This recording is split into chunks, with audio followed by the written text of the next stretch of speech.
Thanks, Ulrich. Thank you very much indeed.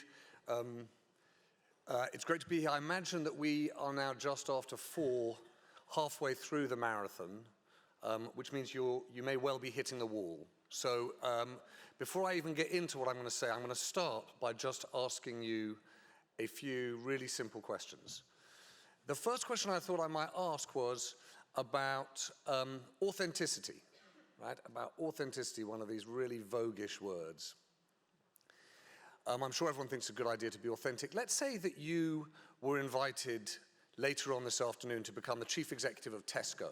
You were going to run Tesco, the biggest supermarket chain in this country, and you decided, I'm going to be the real me. I'm going to tweet what I think, unmediated. Would you hope that your friends would say, that's a brilliant idea and go and do it? Or would you hope that your friends say, actually, you know what, before you tweet out what you think, why don't you just run it past someone in corporate affairs, legal, a good friend? Who thinks tweet unmediated, and who thinks, let's start with tweet unmediated, just say what you think. Okay, that cool person over there, and this one over here. Who thinks actually before you tweet, if you're in that job, you should probably just check with someone? Okay. All right, a second question on leadership. Who thinks that England's relative success at the World Cup was mostly down to Harry Kane, Jordan Pickford, or Gareth Southgate, the coach? If you think Harry Kane, put your hand up. Nice. If you think Jordan Pickford, because you believe in goalkeeping, you. If you think the coach, Gareth Southgate, all right. The correct answer is the draw, by the way. But anyway, the follow-up question I've got is, given how many of you think that the coach is more important than the players, how many people think it's wrong that CEOs are paid on average 145 times more than the average worker in their company? All right. And then the third and final question, who here believes that people should get jobs based on who they are rather than what they can do? And who here believes people should get jobs based on what they can do rather than just simply who they are? All right, and so the follow-up question I've got for you is, how many people here think that trust and confidence in business would be improved if we changed the simple fact that 7% of CEOs in this country are women and they take home 3.5% of CEO pay?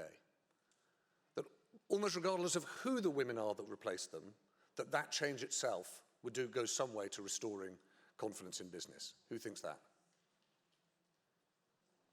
All right. The reason I wanted to start with those questions, partly also because I know what it's like being in these rooms and it's quite nice to have a stretch. Part of the reason I wanted to do it was, it seems to me as though we live in an age where one of the things that's most challenging is knowing what we think. And I remember starting out just started as the editor of the Times, and I went to a party political conference. Adam was just talking about dwindling enthusiasm for party conferences.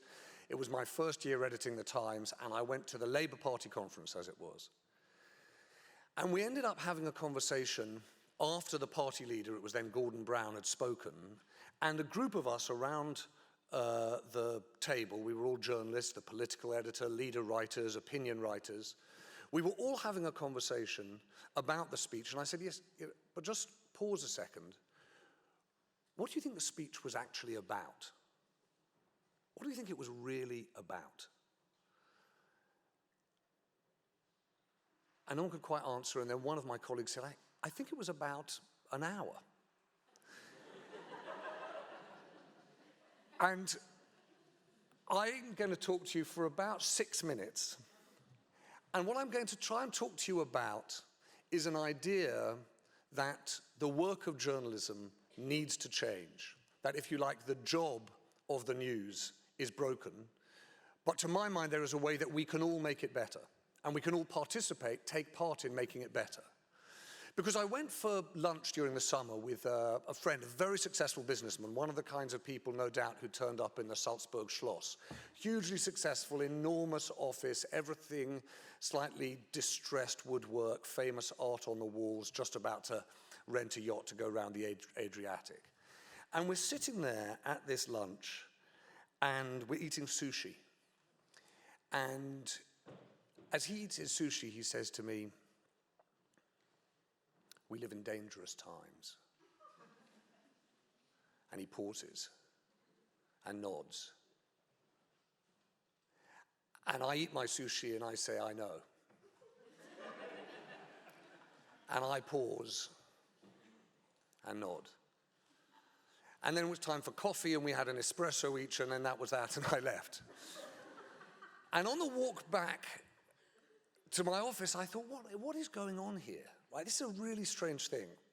Because either we've just got to a stage in the world where we're enormously prosperous and yet people say that kind of thing all the time, or it's possible that he really does know that we're in very dangerous times and he didn't tell me.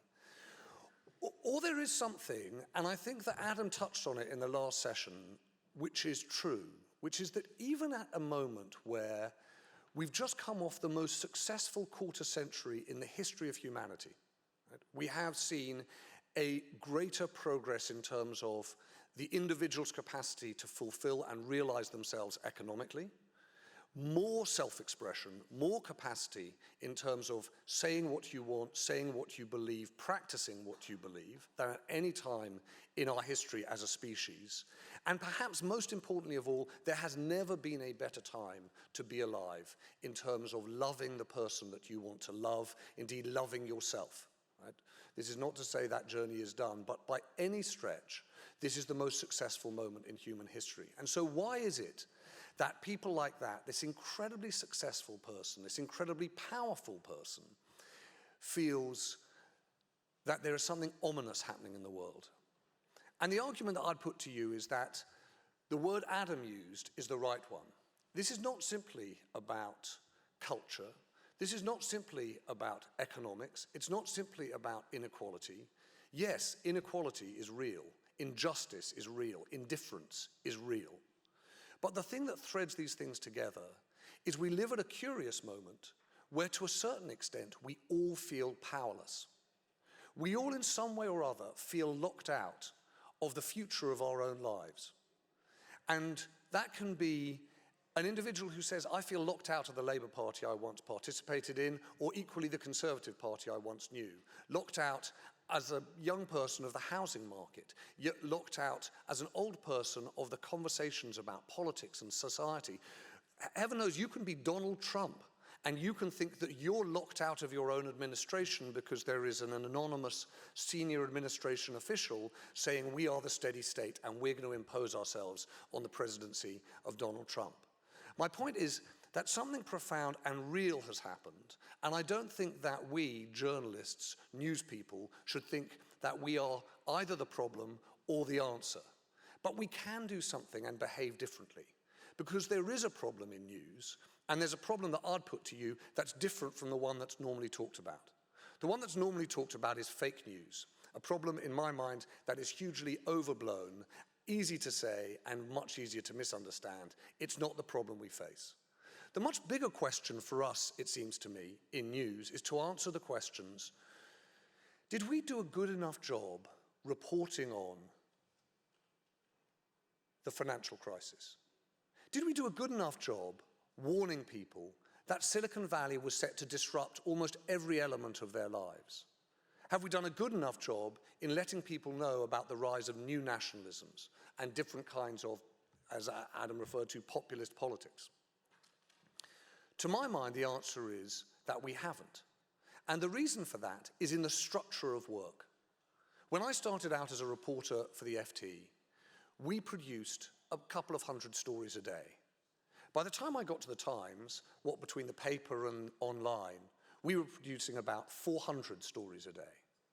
By the time I left the BBC at the start of this year, we were doing 4 seconds of news for every second of the day. And by the way, that's an output that is absolutely dwarfed by the likes of Facebook and Instagram. And the result of having to produce more is that you produce more and more quickly. And so what we're trying to do in a small way is set up a different kind of newsroom with a different agenda. We're called Tortoise, as Hans Ulrich said, and our mantra is slow down, wise up. We want to see if we can do far, far fewer stories, but try and do them just a little bit better. But the reason why I started out by saying that this is something that not just we want to do, but we want to do with people, is that I think if you made a critique of journalism, you could easily say, look, there are just too many hares, there are too many people racing after too many stories. You could say that there's a problem in journalism, which is it posed as being able to predict what happened, and frankly, prediction is not the business of journalism and newsrooms. You could say too that the journalism business was too out of touch with the society that it was reporting about, in terms of the people in our newsrooms, the mix of those people, the mindset, the range of voices. But when you think about journalism at its best, journalism at its best is a very simple exercise. It's an exercise in organized listening. And the reason why I think that, whatever your view is of what's happened in politics and the workplace in the last 2 years, there's a choice we face between being bewildered or furious on the one hand, and being energized and turned into happy warriors on the other. And it seems to me that in journalism, this is more true of us than of anyone. We have the opportunity to rethink the way in which we approach the news. And it seems to me the way we should approach it is through this lens of organized listening. And we want to do that, I think, because it will make us more likely to understand more deeply what's happening in the society and the world we live in. But there's, if you like, a deeper and larger idea there too. There is that long-standing idea that what you get done in life rests so much on the people that you work with, the people that you know. This very simple idea of social capital. And it seems to me that what happened in the media is that amongst the noise of the digital age, we've all got much more used to speaking to people that we know.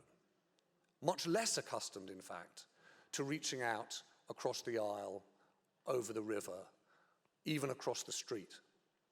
And so those old two forces that can really change the way our society works, the social capital of bonding with your family, your friends, your community to drive change, that, if you like, has been strengthened.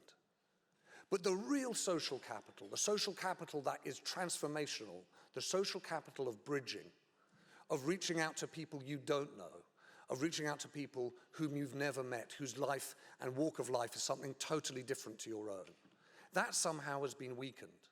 And it seems to me that in our own small way, we'd like to set about building a newsroom that is dedicated to bridging as well as bonding. Because the only way to be really organized about your listening is to listen to people that you haven't heard from before. Thank you very much.